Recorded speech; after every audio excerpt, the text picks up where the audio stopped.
Daoud, vous avez choisi un album, I Want to Go Where Things Are Beautiful de Nimrod Workman. Je veux aller là où les choses sont belles. Qu'est-ce qui vous plaît dans cet album et chez cet artiste?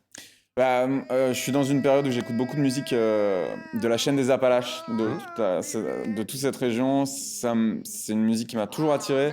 Chanteur folk américain. Ouais, que je me mets à explorer beaucoup plus récemment. Et c'est vrai que c'est le côté natif, anti-colonial de début du XXe siècle, et voire fin du XIXe.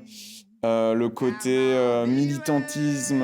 C'est un mineur de charbon et syndicaliste. Ouais, et voilà, tout cet héritage un peu des natifs américains de la chaîne de montagne du Nord-Est, la culture est d'une richesse incroyable et très méconnue, en France notamment.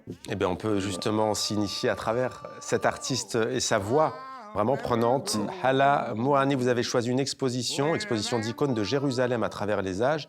C'est jusqu'au 17 janvier prochain à Dar el-Nimel, à Beyrouth, au Liban. Qu'est-ce qui vous plaît dans cette exposition? Je vais peut-être enfoncer une porte ouverte, hein, mais je crois qu'en ces temps où la Palestine traverse, est en train de se faire dévaster et éradiquer, se dire qu'à partir de Beyrouth, il y a des efforts de préservation, parce que ce sont vraiment des icônes qui peuvent dater du XIIe, XIIIe, XVIe siècle. Moi, ça me touche beaucoup. Ça me touche d'autant plus que, ça émane d'une fondation privée, et deux, qu'il y a beaucoup de blessures, en fait, entre le peuple libanais et le peuple palestinien. On a quelque chose de très lourd à régler. Et peut-être de manière utopiste, je me dis qu'en faisant ce genre d'exposition, on peut commencer à se soigner un peu. Et jusqu'au 17 janvier, donc pour les Libanaises et Libanais qui veulent la voir, ou celles et ceux qui ont de la chance de passer par la capitale. Anis El Lamouri, un livre, Machine qui rêve, Fast and Furious, utopie américaine d'Arthur Bouet. Machine, Fast and Furious, on reste un peu dans le même univers que vous? Pas forcément. Du tout, je dirais, mais... Non. Pourquoi ce livre?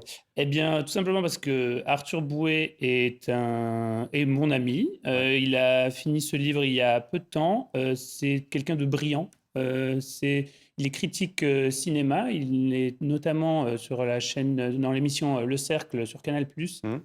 C'est quelqu'un que j'adore écouter parler d'art. Il écrit super bien. Et il s'attaque avec ce livre à la saga Fast and Furious, qu'il admet lui-même avoir longtemps méprisé, parce que quand on est cinéphile, il est de bon ton de mépriser les choses qui sont aimées par les succès populaires. Ouais, les grosses productions qui ont des succès populaires, ouais. C'est un livre qui est qui est relativement court, qui est hyper accueillant, hyper généreux, qui dissèque toute une saga et son fonctionnement et comment Vin Diesel a créé dans cette saga une utopie un peu naïve, mais très sincère, d'un monde post-racial au service de la vitesse et de la famille.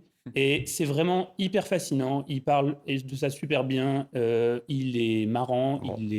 Bon, je l'adore. On peut dire que c'est un vibrant coup de cœur en tous les cas à Arthur Bouet, La Machine qui rêve, Fast and Furious, utopie américaine.